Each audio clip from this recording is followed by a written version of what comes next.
A very short example. You have Jeff. Jeff goes to the supermarket and he meets some of his friends. And when his friends see him, they open their arms, they all hug him, they give each other street signs, like giving a box and all of that. And they have long conversations, they're smiling and laughing together. They even make sexist jokes with one another. And then Jeff leaves again. Someone may tell me, Rashid, okay, so a guy saw his friends. They had a good time. But people are upset about it. Now, why are people upset about this? Let's go through it again. Jeff goes to the supermarket. He sees his friends. The whole group embraces him. He talks along with them. They even laugh and make sexist jokes with one another. And then he leaves. What is it about this story that's not complete? Why do you go to the supermarket? To purchase groceries, right? So there was a group at a supermarket, and the group saw him come and group embraced him. What was the group doing there? Were they purchasing groceries? If they were not purchasing groceries, what were they doing there? Oh, so maybe something with the group. And why are people upset that Jeff is so welcomed by the group?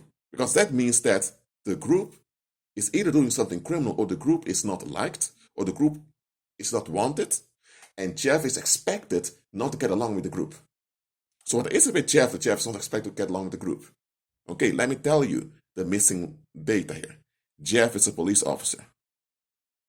He is a police officer who has been promoted at work to a higher rank. He's now a chief at the police station. Okay? So how can it be that you have guys from the street who are dealing in drugs, who are looting places that they break into?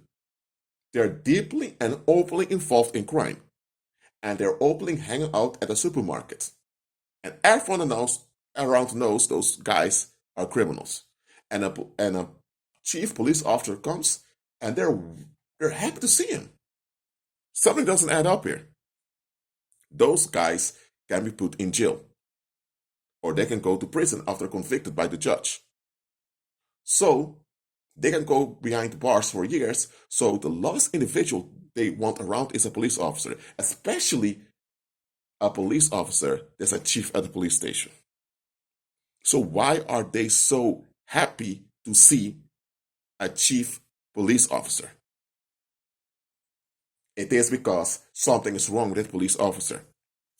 Even commoners, even teenagers can look at the situation and think, why is this police officer so welcome with those criminals? Oh, because either that police officer is a criminal himself, so he's a dirty cop, or they have something on him. They know something about that police officer, and that's why they blackmail the police officer into getting along with them. Everyone will realize something doesn't add up here. Okay? And this is a worldly example. Listen to what I'm saying, believer. It cannot be that you're walking in the resurrection power of Christ, and everywhere you go, things go very smoothly between you and worldlings. It doesn't matter how kind, how honorable, and how considerate you are. The fact alone, this is what I'm saying. The fact alone that you operate in the light and they persist in darkness is going to cause a clash sooner or later. It can be that once in a while things go smooth between you and worldlings. That's fine. Okay, it doesn't mean that just because you follow Christ everywhere you will have escalations with worldlings. No. From time to time things can go well on the short term. But it cannot be that everywhere you are as a believer, worldlings tend to get along with you and they tend to be okay with you. If that's the case, something is wrong with you. Somewhere you're trapped.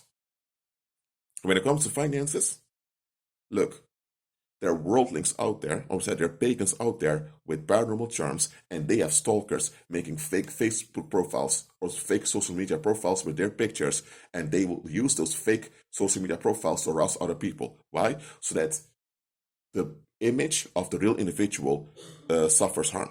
Because if people see you, they will remember that Facebook profile that harassed someone else. So they think that you're the one that harassed an individual, if those not you.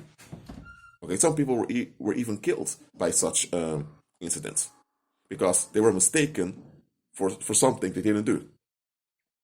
So it happens from time to time that artists or people in the world with some influence have to make police reports saying there are people out there using my profile picture to make fake accounts. They're harassing people with it in the hope to turn people against me. And the police will go after it because it's quite dangerous. That's a form of gang stalking just to hinder you. Or they're being stalked in other ways. Why? Because people can't handle that they have a leverage that they can't control.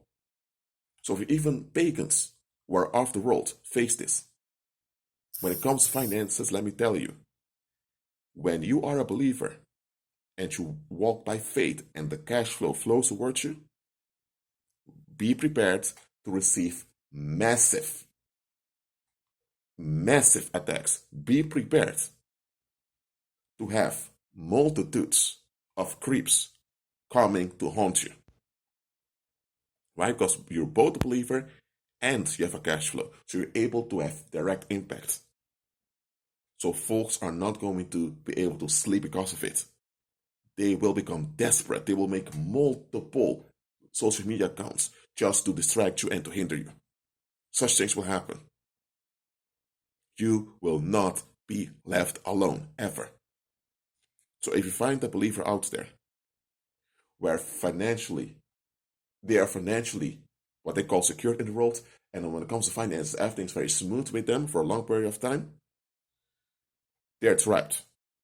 Because even the pagans with financial charms will realize this doesn't add up. Because even the pagans with charms realize that they will face some type of resistance by the public.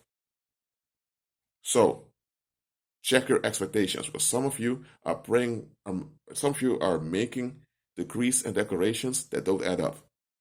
You want things to go smoothly and peacefully in this world where people kill one another because they can't control one another.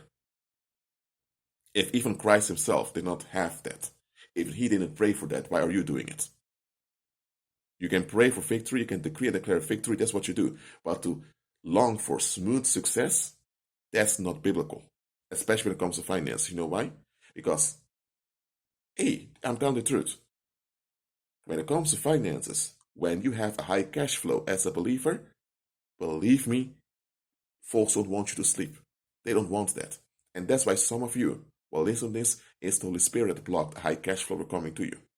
Some of you may have people that want to donate to you high quantities of money to support you, and they're genuine. But the Holy Spirit said, not going to happen, because the Holy Spirit saw the moment you have that, you receive all that cash, sooner or later it's going to become obvious that you're operating in financial potential, and you'll have multitudes of people that want to jump on you to distract you.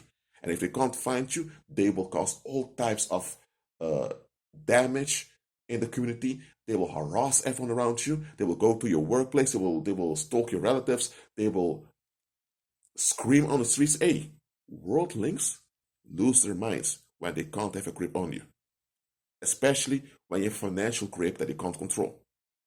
They even become homicidal because of that. So make sure that your prayers, decrees, and declarations add up. Okay? Be at peace.